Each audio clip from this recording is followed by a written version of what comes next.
My in-laws were drunk. Despite the whispers from people around us, my in-laws didn't seem to care as they kept yelling at me. Well, I guess it's too late since you're already married, but if you want to be part of this family, you need to show us you have enough money, they said. Yes, your dad is right, so make sure to give us $1,000 a month as a new bonus, they'd added. I was stunned by their words. I couldn't believe they would say such things at a wedding reception. I just stared at them, my face going pale. My dad took the microphone from them. Enough is enough. Don't you realize you're making fools of yourselves? He said. My name is Linda. I'm a 30-year-old office worker. I'm currently dating Larry, who is 32, 2 years older than me. I met him through a friend who was worried about me being single, so she introduced me to Larry. After dating for a year, Larry proposed, and now we are soon to be married. I lost my mother when I was very young, and my father raised me by himself. He worked very hard to take care of all my needs. I didn't have many worries growing up, but losing my mom, who I loved so much, deeply hurt me. Because I lost someone I cared about so much, I was cautious with my emotions. That's why I hadn't really dated anyone since my school days. I even thought it would be okay if I stayed single forever. Then I met Larry. At first, I didn't feel any romantic feelings for him, even though he asked me out many times. Larry really cared about me and was always a gentleman. Slowly, I began to open my heart to him, and we started dating. He kept caring for me, and I felt very happy. He became very special to me, and I started thinking I wanted to be with him forever. Then he proposed, and we decided to get married. Larry understood everything about me and was always kind to me no matter what. Don't worry, if you're ever feeling unsure about something, I'll be here for you until you feel better. I love you, Linda. You can count on me, he would say. His words moved me. He promised to make me happy for the rest of my life. Just being with him warmed my heart. If he cared that much for me, I thought I should do the same for him. When I told my father that we decided to get married, he was so happy that he cried. Wow, Linda, you're finally getting married. I'm so happy for you, he said. Oh, Dad, you're being dramatic, I joked. Wow, I hadn't heard anything like that from you until now. I was always worried that you might never get married, he replied. Oh, really? I had no idea you were worried about that, I said. Well, every father worries about his daughter, you know. Anyway, congratulations, he said. Thanks, Dad, I replied. I was so happy to be congratulated by my dad, who had raised me by himself. I thought I would probably cry at the wedding, and my dad would probably cry even more since he was already crying now. With that, Larry and I started preparing for our wedding. We were both busy with our jobs, so our days were very hectic. We worked during the weekdays and made wedding preparations over the weekends. There was no time to rest. Our calendars were always full. On the rare day off, we were supposed to visit Larry's parents' house. It was my first time meeting them. Larry had met my father right after he proposed to me. Originally, I planned to visit Larry's parents soon after, but they were busy and our schedules never lined up. Finally, we managed to arrange a visit. As we arrived, I suddenly felt nervous. Don't worry, my parents are very kind, Larry reassured me. His words made me feel a bit better, and I rang the doorbell. It was his mother who opened the door. Mom, I'm home, Larry said. Welcome home, Larry. It's so good of you to come, his mother replied warmly. As she talked with her son, I greeted her politely. Nice to meet you. My name is Linda, and I'm Larry's fiancée. I see, so you're Linda, she said, her tone shifting. She looked me up and down, her smile fading. Then she led us to the living room, where her cold attitude remained. Linda, I'm curious about what you bring to the table. Larry is our treasure and our only child. If you're going to marry him, you need to be a suitable wife. Are you worthy of him? She asked, sounding more like an interrogation. I was taken aback by her question. I hadn't expected such a cold attitude from my future mother-in-law and was at a loss for words. You're going to join our family, you know. Are you ready for that? She continued. True, marrying Larry meant joining his family, but it's not like Larry's family were the Kennedys or some well-known high society family. It's not like I was marrying into a royal family. Why was I being asked to make such a commitment? Besides, I wasn't even going to live with them. I don't like being pressured with questions like these. As I was thinking about how to respond, his mother seemed impatient with my slow reply and scolded me harshly. When I ask you a question, answer me right away. You're so rude, she snapped. I'm asking if you're ready for this, she continued, raising her voice. Despite feeling overwhelmed, I managed to say, I I hope that Larry and I will support each other in our marriage. When I said that, his mother was not convinced. What a naive thing to say. You aren't just going to support each other. You were supposed to support Larry. It's your job as a wife to support your husband. You don't even understand the basics, she criticized. Then Larry's father, who was sitting next to her, intervened. Honey, calm down. Sorry about that, Linda. You must have been startled by my wife's words, he said, trying to ease the tension. It's all right, I replied, trying to remain calm. His mother is very protective of her only son. Maybe she was just nervous and spoke without thinking. Just then, Larry's brother walked in. He spoke in a quiet, calm, and gentle tone. He seemed like a kind man, which gave me a moment of relief. But that relief was short-lived. With a smile on his face, he said the most unexpected thing. What my wife says is actually justified. What concerns me the most is that you come from a single-parent family. What do you mean by that? I asked, confused. Well, being raised by just one parent doesn't have a good public image. We can't be too happy to have such a person become the wife of our only son, can we? He explained. Hold on a minute, I said, unable to let this comment slide. What is wrong with being raised by a single parent? My father worked very hard to raise me by himself. I am very thankful for my upbringing, and I am proud of my father. Being raised by a single parent doesn't make me any less valuable. But they still argued. Since you were missing one parent, you couldn't have learned how to be a good wife, do housework, and such. I responded, I did a lot of housework to help my father. I can also cook pretty well, so please don't say that. Despite my response, Larry's words ignored what I said, and he finally stated, I will allow you to marry Larry, but in exchange, you must promise to devote everything to us because we are Larry's parents. Can you promise me that? What? I was shocked. Wow, since you came here to ask for our permission to marry our son, you do know what your duties are, don't you? Before I could say more, he continued the conversation. I found that my in-laws had completely taken over the conversation, giving me little chance to respond. That night, as I thought more about the marriage, I decided to share my feelings with Larry. Say, Larry, do your parents always talk to people like that? What about it? Larry seemed unfazed. I was surprised that Larry didn't see anything wrong with what his parents had said to me. Well, I mean the way your parents spoke to me and what they said. Oh, really? Well, they were just talking about whether you were ready for this marriage. I get that your parents are worried about their son's marriage, but I feel like what they were saying was a bit too much, I said. Really? Why is that? My parents didn't say anything wrong.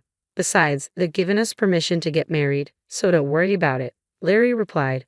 That's true, but I felt uneasy, I said. Larry seemed to side with his parents more than with me, and that was very troubling. I guess he realized I was feeling unsure because he gave me a hug. Linda, you don't have to worry so much. My parents are just a bit upset because their only son is getting married, he said. He spoke as if he didn't fully support me. It's all going to be fine. Don't overthink it. I'm sure they just want what's best for us. They want us to be as good of a couple as they are. That's why they were a bit harsh. Oh, really? I replied. Like he said, maybe his parents have high expectations for us. But even if that's the case, I don't think it's right for them to belittle me because I was raised by my father. I don't think people who say such things make a good couple. We are the ones getting married, and we should be the focus, not their approval or disapproval. With that perspective, although I was still a bit upset, I decided not to dwell too much on his parents' opinions. Then the day of the wedding arrived. We had many guests, including our relatives, friends, colleagues, and bosses. I walked down the aisle with my father, who had raised me all my life. Larry and I exchanged our vows and rings. We were met with applause, and for the first time, I truly realized that I was getting married to Larry. I felt a happiness I had never felt before. As we walked into the reception hall, we made our way through the crowd, greeted by videos of us as part of the entertainment. It was a joyful time. I chatted with friends I hadn't seen in a while, and many people congratulated us. Despite my earlier worries about his parents, I was glad I had decided to marry Larry. I was glad we decided to have a memorable day. After the ceremony, we planned to officially register our marriage, and Larry and I would become husband and wife. I cherished every moment and felt so happy. Time flew by, and soon it was time for the final part of the event.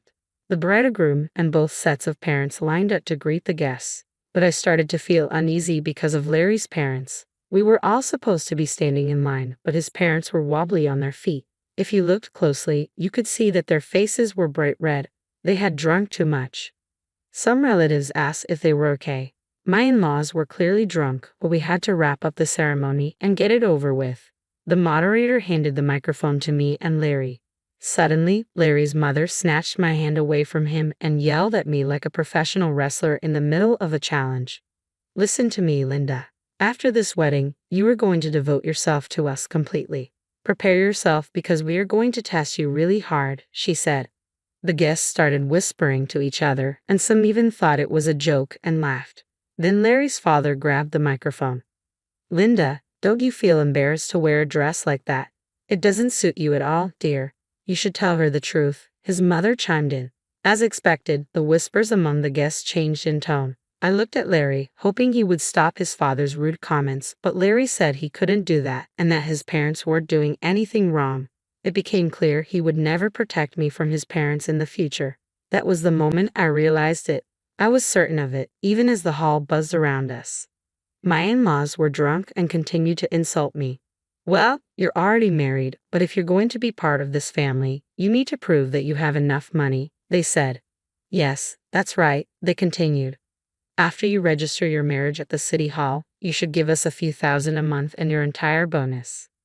I was shocked by their words. I never thought they would say such things at our wedding reception. I just stared at them, feeling my face go pale. My father took the microphone from them. Enough of this. Don't you realize you're making fools of yourselves? He said. Though still showing some respect, his parents glared at my father. Why are you interrupting us while we're talking? I knew this woman's father was no good. Single parents are never any good, they said. Why do they talk like this? How dare they insult my father, I thought. My father, keeping his cool, replied, You people are even worse than I imagined. You even refuse to meet me because I am a single father. I never thought that someone like you would work for President Scott. President Scott is such a respectable person. I assumed his employees would be decent as well, my father continued. At that, my father-in-law's face turned very serious. How do you know President Scott? He's a business partner of my company and, more importantly, an old friend of mine, my father explained. And speaking of single parents, President Scott was raised by his mother alone. So you just insulted the president of the company you work for. Seeing my in-laws' faces fall at my father's words, I realized they finally understood the mess they had gotten themselves into. I apologize, sir. Please don't tell the president about this, my in-law pleaded, suddenly falling to his knees. Just moments before, he had acted like he was in charge, but now he looked defeated. I could hear laughter from the guests. Some even pulled out their cell phones to record the scene. No matter how much you apologize, you can't take back your words, my dad said. He walked over to me and asked if I wanted to go home with him. I said yes and took the microphone from Larry's hand. Thank you for the great entertainment, but there will be no marriage, I announced to Larry, his parents, and everyone who attended. I will make sure to return the money you gave us for this occasion. Then I left the reception hall with my dad. I caught a glimpse of Larry and his parents looking dismayed, and soon after, his relatives rushed over with worried expressions on their faces. The place must have been in complete chaos. As I returned their money, I apologized to the guests. They all expressed sympathy for me and praised me and my dad for our actions, saying it was good that we weren't taken advantage of by such terrible people. Later, Larry's coworkers who had attended the reception must have spread the word about what happened at his company. Larry became known for having such unreasonable parents and was criticized for having a weak character. His embarrassment was so great that he resigned voluntarily. Of course, the president of my father-in-law's company found out about the incident. Larry's father was demoted and sent to an insignificant division of the company, transferred to a remote office in the countryside. I heard that Larry's family has been ostracized by all his relatives because of what happened at the wedding. While it's unfortunate, it really was their own doing, and sometimes things like that just can't be avoided. In the meantime, I've been using this opportunity to strengthen my relationship with my dad. We've been spending more quality time together, and it's helped me appreciate all he's done for me even more. One day, he sat me down for a serious talk.